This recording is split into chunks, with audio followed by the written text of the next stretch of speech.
और यहाँ पर एक भी आत्मा अगर जरा सा भी अगर पावरफुल दिखती है तो उससे सब लोग दूर रहने के लिए बोल देते हैं। ऐसा हमें लग रहा है कि आप सभी इसके अनुभवी होंगे, नहीं है तो आप समझ लीजिए कि अगर कोई भी आत्मा पावरफुल निकलती तो बोला जाता उससे तुम जुड़ के नहीं रहना। तो आप बताइए, इस धारणा से हमारे घर में, परिवार में, समाज में सर्विस हो रही है या डिसर्विस हो रही है?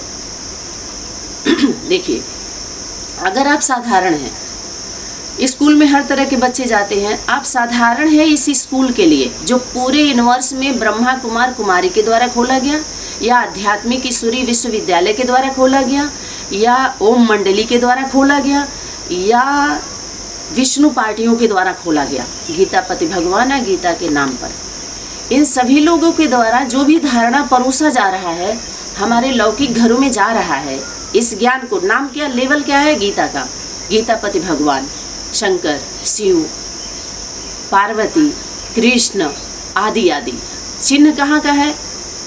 हमारे सनातन का, माता पिता और उनकी डायरेक्ट रचना का, और सारा उन्हें वहीं से लिखत का भी है, सारा कुछ लेकर के आधार और जोरों शोरों से चल रहा है। लेकिन वो किसके अंडर में चल रहा है पता नहीं है। जो थोड़ा ज़्यादा एक्सप्लेन कर रहा है वो उसका इंचार्ज बन जा रहा है, जो थोड़ा उस संगठन का इंचार्ज, उस संगठन का, जैसे बाहरी दुनिया में थोड़ा बहुत किसी को आ जा रहा है तो कोई गीता पर प्रवचन देना शुरू कर दे रहा है, कोई राम कथा सुनाने लग जा रहा है, कोई हनुमान जयंती पे चल रहा है, कोई नारद पे चल रहा है।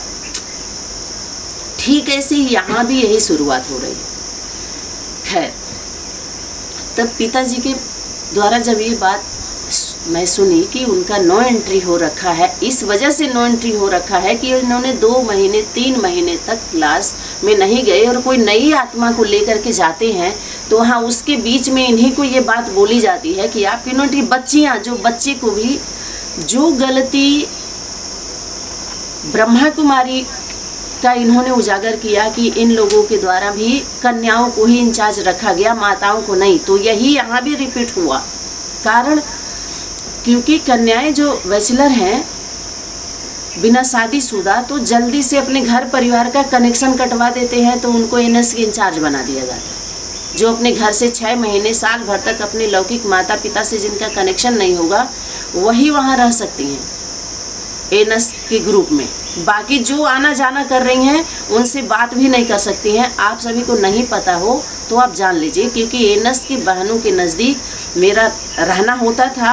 उनका जो एटीएम से पैसे निकालने होते थे या हॉस्पिटल कोई बड़ी बड़ी बहनों को लेके आना जाना होता था तो बहुत सारी सेवाएं मुझे मिलती थी। दिन भर लग जाते थे एनएस के बहनों के साथ। एनएस की बहनें बहुत कम बात करती थी, उनको ट्रेनिंग बाकायदे दिया जाता था, क्योंकि हम लौकिक संबंधों के बीच में रहते थे, आना जाना करते थे, आना जाना की वजह से। बाकी ये जानते थे कि ये लौकिक में भले रह रही है लेकिन हम लोगों से पावरफुल, अंदर पता चलता लेकिन बता नहीं सकते, आपका उमंग उत्साह नहीं बढ़ाते। तो यहाँ पर मुझे थोड़ी से मैं गंभीर हुई कि अगर सीनियर भाई है तो इनके साथ ऐसा व्यवहार नहीं करना चाहिए, और घर परिवार में इस तरह से है तो अब इनकी कमियों के बारे में जो निगेटिव है, जो हम अच्छे रूप में लेके चल रहे थे, यहाँ से मेरी बुद्धि में घूमना शुरू हुआ। समझ में आ रहा है? उसके बाद 11 बजे से लेकर के शाम को 7:30 बज गए, लेकिन हम लोग एक बार भी कोई बाथरूम के लिए नहीं उठा। ऐसी स्थिति हो गई थी। हमारी बहन भी, सभी लोग बैठे थे, कुछ नाश्ता पानी आया किया गया, कुछ बिस्किट हम लोग तो लिए नहीं, पिताजी चाय नमकीन जो भी लेना था लेने के बाद, क्योंकि वहाँ पर तो टोंट भी हो रहा था कि देखो अंकल जी का तो। और ये पहली बार हमारे लौकिक घर के लोग देखे थे कि मौसी चुप होकर के किसी का सुन रही है, और वो थे पिताजी। इसके पहले हम इतना डिबेट में शायद ही कोई जीत नहीं पाता था। समझ में आ रहा है? तो ये लोग सोचे कि ये मौसी से ये पावरफुल है, तो जब ये बिस्किट चाय अगर ले लेते हैं जो भी कुछ, और इस हमारे बिस्तर पर बैठ के इनकी स्थिति पावरफुल है मौसी के लिए, तो हम लोग सारा व्यवस्था दिए, साड़ी कपड़ा भी वही समेट करके ऐसे ओढ़ करके ढक करके बैठी है, उठ भी नहीं सकती है। सोचो क्यों? क्योंकि हमारे पास वो कपड़े नहीं थे उस प्रकार का, और सारा कुछ यहाँ पर देखिए कैसे बैठाई है सकती। तो ये हुआ कि अब क्या करें, कपड़ा धुला गया था, सूखा नहीं था, हम वापस उस दिन जा नहीं सकते थे। तो उस बीच में 2-3 बार घटना ऐसे यूँ घटी कि पिताजी से डिबेट में जो पिताजी 2-3 बार बोले कि हमारी वार्तालाप आपकी बहन से हो रही है, आपसे नहीं हो रही है, तो कृपया आप बीच में ना बोलें। तो अब वहाँ पर बोलना फिर उचित नहीं होगा। और सही बात है कि अगर बात उनसे हो रही है तो बीच में हम क्यों बोलें। फिर भी मुझसे रहा नहीं जा रहा था। अव्यक्त वाणी के कुछ होमवर्क थे जो पिताजी के द्वारा होता था, उस पर क्रॉस क्वेश्चन में करती थी। और पिताजी ध्यान से देख रहे थे कि इनके अंदर चात्रकता है, चात्रक है, जिज्ञासु है, जिज्ञासा है। और ये लोग भाई साहब, हाँ भाई साहब, ऐसे ऐसे करती थी।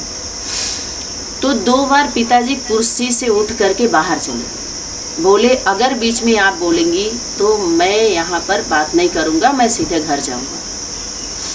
तो हमारी बहनें हमें डांटने लगी कि ऐसे अच्छा प्रकरण चल रहा था, आप बीच में क्यों बोल दी। तो हम कहे अच्छा भाई साहब को बुलाओ। तो फिर आए, फिर वार्तालाप हुई। ऐसे करते करते बीच में सुबह से 11 बजे से लेकर के लगभग 7:30 बजे तक 8 बज गए थे, ये चलता रहा। याद नहीं आ रहा है, भोजन पानी तो शायद नहीं हुआ था। तो जो वार्तालाप हो रहे थे इसमें पिताजी के द्वारा उठ करके जाना होता है बार बार।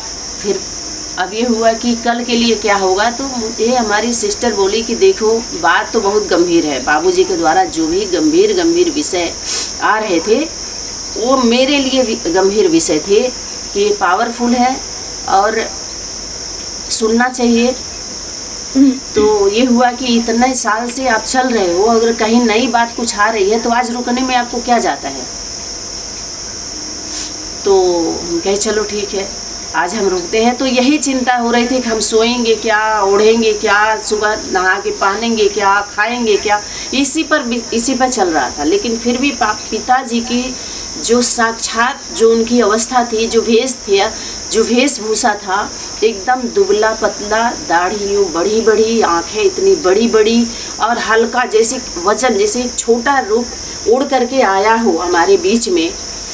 और कोई दूर का संदेश लेकर के, कोई बहुत अव्यक्त वतन का संदेश लेकर के फरिश्ता स्वरूप कुछ हमारे बीच में ऐसा दे रहा, वो अलौकिकता का दिव्य अनुभूति अवर्णनीय, जो शायद वर्णन करें तो बहुत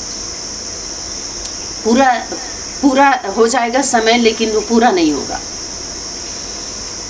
उसके बाद ये हुआ कि कल हम फिर आज रात रुकते हैं, कल बुला के कल दिन भर फिर इनको रखते हैं यहीं पे भाई साहब को।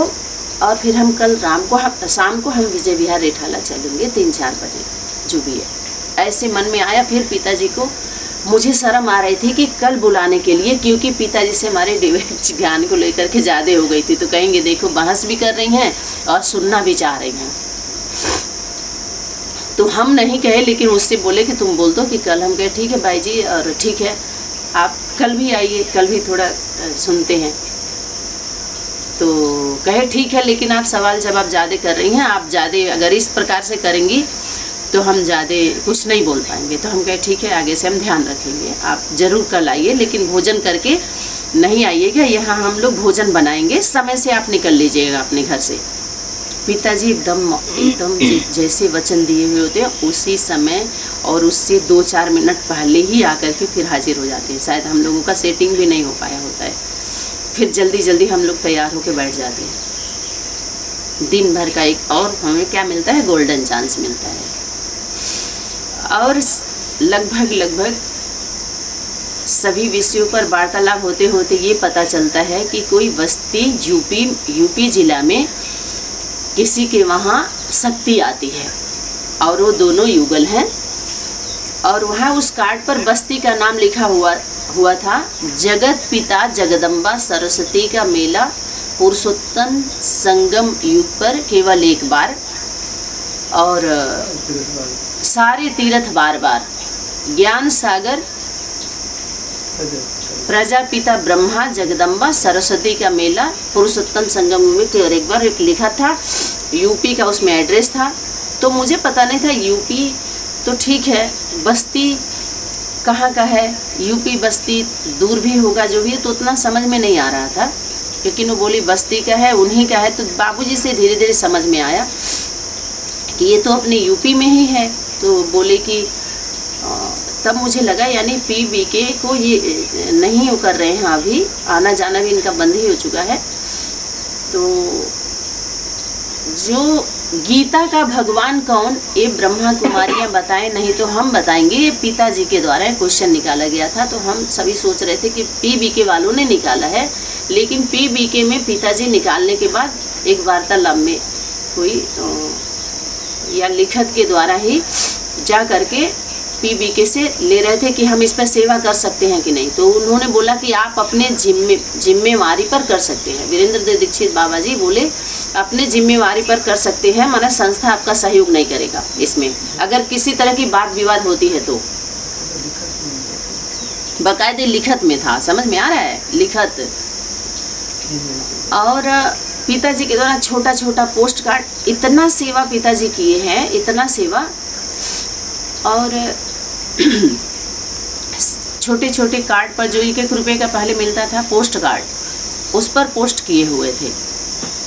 BK में भी और PBK में भी सारी फाइल लगभग कुछ ले करके पिताजी आए थे और हमें दिखा रहे थे कि देखिए ऐसे ऐसे हमारा सेवाएं हुई। उस स्थान की जब बात की तो मुझे लगा कि अच्छा वो माता पिता कोई दूसरे हैं और जगत माता की बात आ रही है, गुरु माता की बात आ रही है, तो ये तो होना चाहिए। और इनकी लाइफ कुमार लाइफ है, वीरेंद्र देव दीक्षित बाबा का, गृहस्थी का नहीं। और फिर जगदम्बा की बात आई तो पिताजी बोले कि जगदम्बा भी घूंघट में है, तो क्या कोई भी माता अपने पति से, अपने पुत्र से इतना घूंघट करती है क्या? और मैं पैसा दे रहा हूँ, और आवाहन तो मरे हुए का किया जाता है तो उसको प्रैक्टिकल सम्मान पूर्वक लेके आना चाहिए।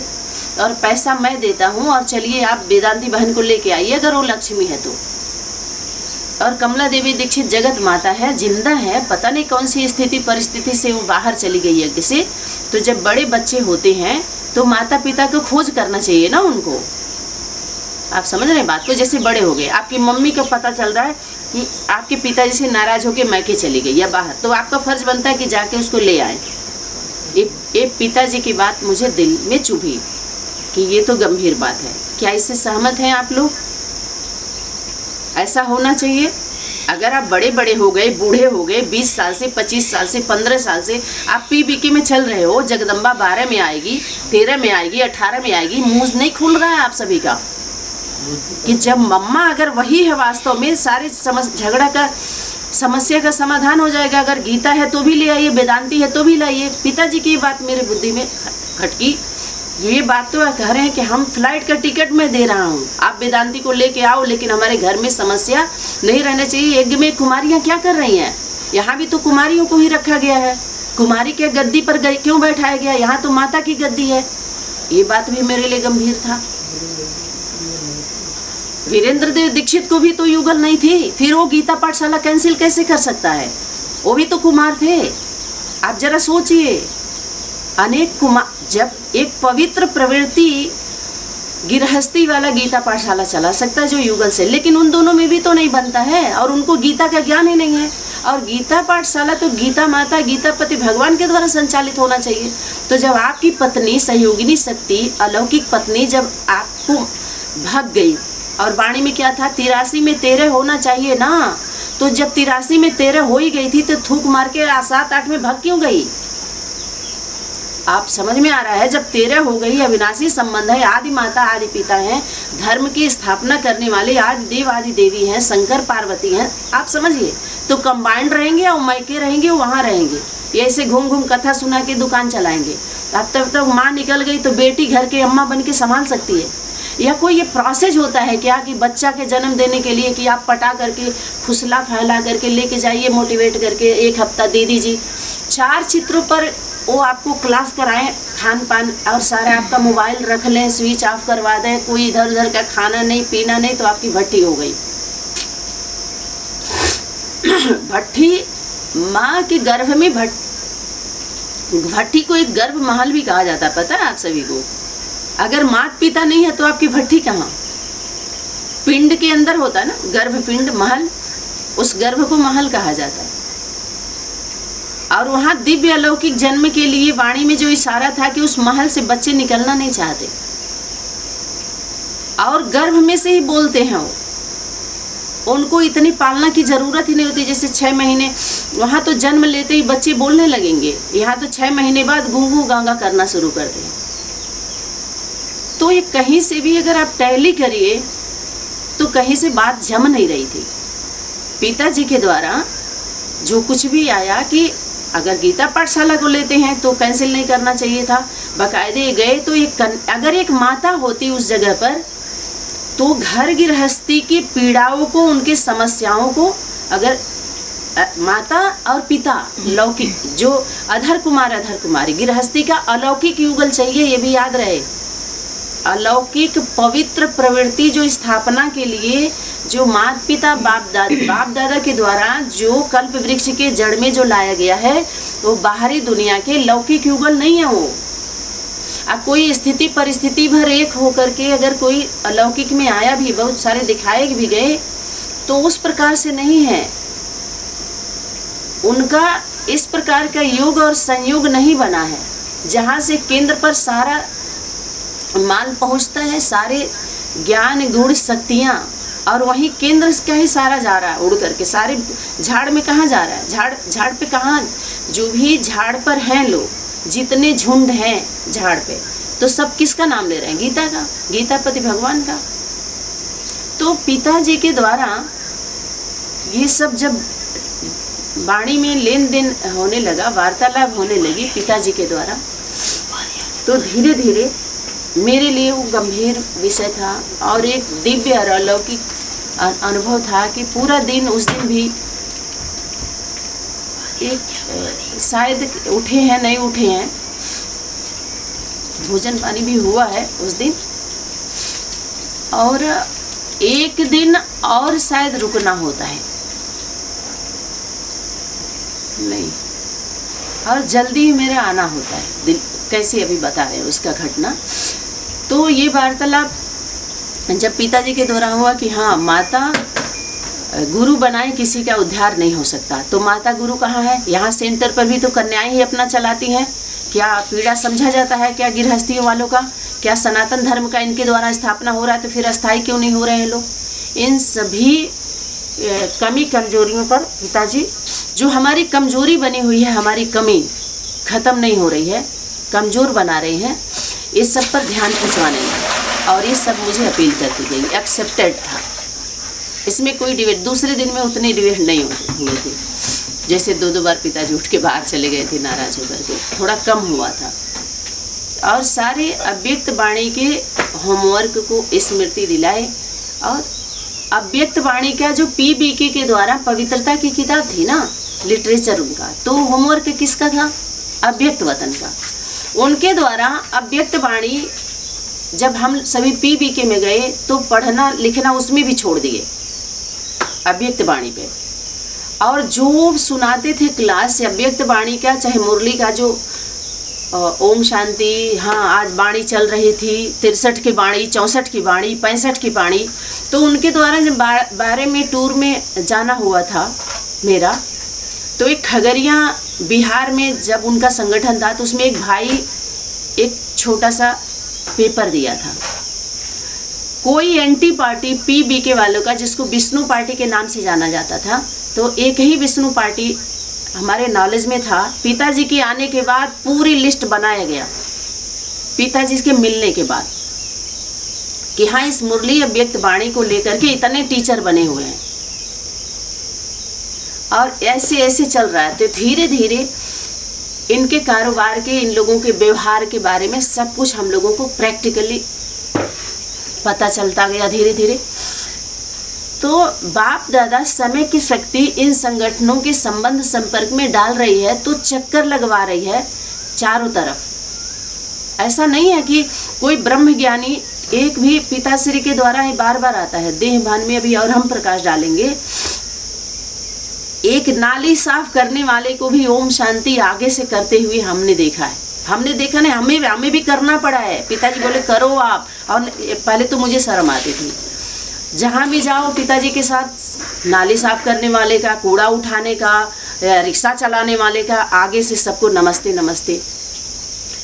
तो कहीं कहीं तो मैं अवॉइड करती थी, कहीं कहीं चूँकि पिताजी का रिस्पेक्ट है, अगर मैं उनके साथ हूँ और एक शिष्य हूँ या उनके स्टूडेंट हूँ और हमारे गुरु जी अगर प्रणाम कर रहे हैं, हम नहीं कर रहे हैं, तो हमारे गुरु का अपमान होता है। तो ये लंबे समय तक नहीं चला, हमें भी करना पड़ता था। और हरिजन जो थे उनके 5 बच्चों का हमने लैट्रिन साफ करते हुए देखा, नाक साफ करते हुए देखा, झाड़ू, उसके प्रत्यक्षदर्शी है अनवर भाई वर्तमान समय, एक मंजू माता, और हाँ वो तो अभी हमारे यज्ञ में जो है उनकी बात है। और भी हैं कुछ लोग जो आने वाले समय में आने वाले हैं। हाँ ओम प्रकाश भाई तो पहले हैं। और भी दिल्ली के कुछ गिनी चुनी आत्माएं हैं जो वहाँ आना जाना की थी। पिताजी को क्या होता था कि अपने पैसे से, अपने खर्चे से घर भर को लेके जाओ, दिखा दो, जैसे भट्टी करा दो, इनका भी कल्याण हो, इनका भी कल्याण हो। तो ले जा के उनको भी दिखाओ। बहुत लोगों को एक बार अगर ले गए थे तो दोबारा वहाँ पर कोई नहीं गया उस स्थान पर। समझ में आ रहा है? दोबारा उस स्थान पर कोई नहीं गया। और वहाँ पर स्थान एकदम खुला है। दिन भर में 4 बार कुत्ता आकर के चाटेगा बर्तन को, उसको धो करके उसी में बना के खाना आया। नीचे पूरी मिट्टी, और मिट्टी भी बराबर की नहीं है। बहुत वहाँ का क्या ही बताइए। वो सारे दृश्य और कौन देखे थे? अंकलेश्वर भाई और वहाँ के जो अभी उस पर प्रकाश डालेंगे। पहले हम घर का देखते हैं। तो वहाँ पर पिताजी के द्वारा इतने यहाँ पर सभी बातें हो गई। तो पवित्रता की जो किताब थी उसमें अव्यक्त वाणी के जो होमवर्क किसके द्वारा सेलेक्ट किए गए थे? PBK वालों के द्वारा, उनके फॉलोअर के द्वारा। समझ में आ रहा है? अब वो लोग हमें आसान कर दिए कि उसी अव्यक्त वाणी के होमवर्क के उनके लिटरेचर में से हमारे लिए, हम सभी के लिए आसान ये हो गया कि जो हमारा होमवर्क है उसी में से अगर हम सार निकाल लेते हैं तो ब्रह्मा कुमारी में जो रखा गया है किताब, ऐसे उसके पहले ही पिताजी के भी द्वारा और मेरे द्वारा भी, शायद आप लोगों के द्वारा भी ढेर सारे बंडल अव्यक्त वाणी के, पिताजी के वहाँ पूरा सेट, उनके अगर लिटरेचर विभाग में जांच होगा तो पिताजी के पास वो पहुँच चुका था। अव्यक्त वाणी का पूरा सेट मंगा करके पिताजी अपने वहाँ रख लिए थे। हमारे पास गिना चुना था, पूरा नहीं था, रखे थे। तो उसमें के खास होमवर्क जो युगलों पर था, माताओं का होमवर्क, कुमार का होमवर्क, कुमार अधर कुमार माने पवित्र गृहस्थियों पर ज़्यादा होमवर्क था उस पर। तो जब पिताजी के साथ कहीं भी आना जाना होता था तो उस रात में क्या हुआ कि हम लोग शाम को फिर शायद रुके, ध्यान नहीं आ रहा है शायद, या शाम तक हम चले गए। जाने के बाद पवित्रता की किताब हमारे पर्स में था और उसको विजय विहार रिठाला के अंदर जाते ही हमारी दृष्टि पूर्ण रूप से चेंज हो चुकी थी, दृष्टि और वृत्ति दोनों। और वहाँ पर हमारे लिए रुकना एकदम मुश्किल हो गया था। हम कहे सुमन से, अब मुझे घबराहट हो रही है और जल्दी अब यहाँ से निकलना चाहते हैं। तो कहे कि चलो ठीक है। और रास्ते में चालू वो रिजर्वेशन तो था नहीं, महिला डिब्बा में बैठ करके गोरखपुर हम लोगों का जाना होता है। और पूरी रात हम रोते हुए गए। कारण ये था कि जो पवित्र प्रवृत्ति के ऊपर जो भी वाणी, अव्यक्त वाणी चली थी कि बाप आते हैं तो गृहस्थी के द्वारा राजयोग की शिक्षा देते हैं। गृहस्थियों के पवित्र, जरूर बाप पवित्र प्रवृत्ति में आया होगा। निवृत्ति मार्ग वाले कभी भी पवित्र प्रवृत्ति मार्ग वालों को राजयोग सिखला नहीं सकते। अनेक होमवर्क ये था जो मुझे लगा कि इतना देर हमें समझने में क्यों लगा। और अब हम बाप यही काम कर रहा है और भाई जी का अवस्था इतनी तेज है, इतना आगे है। तो क्या हुआ कि हमारे पास छोटा मोबाइल था, हम रिकॉर्डिंग नहीं जानते थे, सिर्फ रिसीव करना जानते थे। मोबाइल में नंबर सेव करने मुझे नहीं आता था। तो वो छोटे मोबाइल हमारे पास था, पिताजी के पास भी छोटा ही मोबाइल था। तो जब हम लोगों का शाम को जाना होता है तो भाई पिताजी शायद आए हुए होते हैं, तो हम कहे भाई साहब अगर आपसे बात करनी हो, ये तो पता चल गया था इनकी कोई बाबा जी हैं, शायद बाबू जी ने बात अगली बार जब आए थे शायद तब कराए थे, तो आपसे बात कैसे हो गई। तो उन्होंने नंबर दिया था, बाबूजी नंबर दिए थे। तो जाने के बाद आपको पता है PBK का मधुबन, मिनी मधुबन मेरे द्वारा निर्माण का कार्य चल रहा था। मेरे ऊपर विश्वास करके ढेर सारी आत्माएं, कम से कम 20 लाख रुपया लग चुका था। कब 2012। और अब मेरे लिए गंभीर बात ये थी, और ये हमें पता था कि यहाँ पर जो लोग अगर निकलना चाहेंगे मानो, तो जो वहाँ एग्रीमेंट हुआ था 10 आत्माओं के बीच में एग्रीमेंट था, एग्रीमेंट का कार्य चल रहा था, तो बहुत मुश्किल हो रहा था। लेकिन फिर भी हम सोचे कि पहले ये बात अब हम किसको सुनाएंगे। तो हमारी जो सिस्टर थी मेरे साथ, तो बोली कि बहुत ज़्यादा हर चीज़ में तुम आगे बहुत ज़्यादा बढ़ जाती हो, सोचती समझती नहीं हो, अभी धैर्यता बनाए रखो। तो हम कहे हमें नींद ही नहीं आ रही, उसके लिए क्या करूं, हम नहीं सो पा रहे हैं, पहले हम किसको सुनाएं। ये तो सुनेंगे नहीं, कहेंगे देखो अभी तीसरी पार्टी में चली गई, क्योंकि बीके में थोड़ा सा वो था, अब यहाँ पर इसको हम कैसे देंगे, उनको हम क्या कहें। तो एक और माता जी थी PBK की, जो हमारे निर्माण के कार्य में हमारे साथ रहती थी, तो उसको पकड़े और वो एक भी क्वेश्चन नहीं किया, तुरंत हमारे साथ हो ली। हम कहे कि आप कल आ जाइए हमारे वहाँ। और रास्ते में सच में मैं रोते रोते आई थी, नींद नहीं आ रही थी कि हम इसको कैसे दें। तो हम वरिष्ठ लोगों के लिस्ट बनाए कि इन लोगों से मिलके पहले इस ज्ञान पर हम विचार करेंगे। तो अब पहले वरिष्ठ लोग अगर 8-10 हमारे तैयार हो जाते हैं तो हमारी सेवा आसान हो जाएगी। और गोरखपुर के अलग अलग मंदिरों में उनको मेरे द्वारा बुलाया गया। पहले तो एक माता तैयार हो गई, तो हम 3 माताएं हो गई, और इनको अभी हम कुछ बताना नहीं चाह रहे थे। हम सोचे 2-4-10 दिन थोड़ा चल जाए तो अच्छे से इनके बैठा के हम क्लास कराएंगे। तो ये इनको पता चल गया था कि हाँ कुछ अलग ही सुन रही है, सुनते समझते थोड़ा थोड़ा। तो कही अब तुम्हारा अलग कुछ शुरू हो गया है क्या। तो हम कहे नहीं ऐसा कुछ नहीं है अलग। हम अब जैसे PBK का जो वहाँ अंतर दिखाई दे रहा था, इस पार्ट को लेकर के हम अंतर नहीं दिखाना चाह रहे थे, सम दिखाई दे चाह रहे थे। सम हमारे बीच में, हमारे समाज परिवार में सम रस्ता जाए, अब बैलेंस बनाते हुए चले, न कि इस प्रकार से जाए। तो नॉर्मल वे में हम देना चाह रहे थे। तो धीरे धीरे जब उनको भी पता चला तब वो मेरे साथ तैयार हो, क्योंकि बाइक से लेके उन्हें को इधर उधर आना जाना होता था। तो हमारा साथ हमें लगा कि पहले इनको पकड़ना ही पड़ेगा, मुझे, हमारी मजबूरी है। तो ये सहमत हुए। सहमत होने के बाद अब कन्या उधर फंसी हुई है, तो कहे अगर तुम ऐसे करोगी तो तुम्हारे विरोधी हो जाएंगे लोग। तो हम कहे आप चुपचाप सिर्फ हमारे साथ खड़ा रहिएगा, कुछ बोलना नहीं है, आगे का जो भी है हम करेंगे, आप उसमें ज़्यादा आप मत वो करिए। तो फिर भय दिखलाने लगे और कहे कि इतनी अच्छी संस्था है और इतना कन्याओं की सेफ्टी है, आप उंगली उठा रहे हैं ऐसे। ठीक है, तो अभी 1 घंटा से ज़्यादा क्लास नहीं चलेगा, लेकिन एक मोड़ दे रहे हैं इसका। तो धीरे धीरे ये थोड़ा सा आ गए हमारे सत्य के पक्ष में।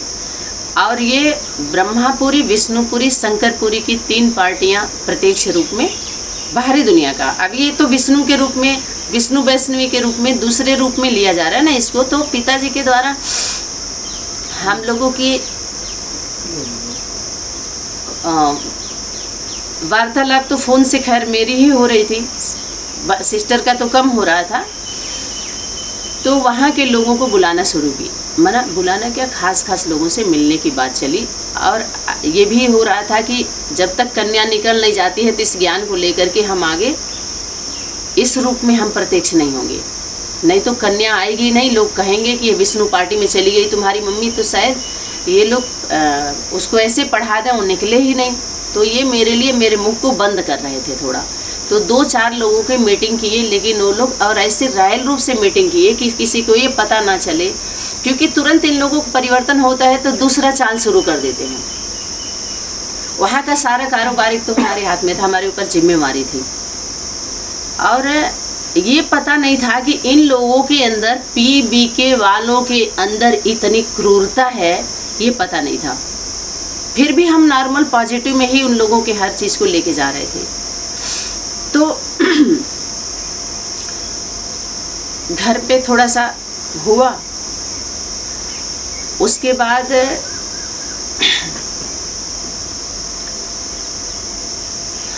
अभी वहाँ के जो भी लोग थे सबके बीच में हमारी मीटिंग नहीं हुई, खास 2-4 लोग जो सहयोगी थे उनसे हुआ।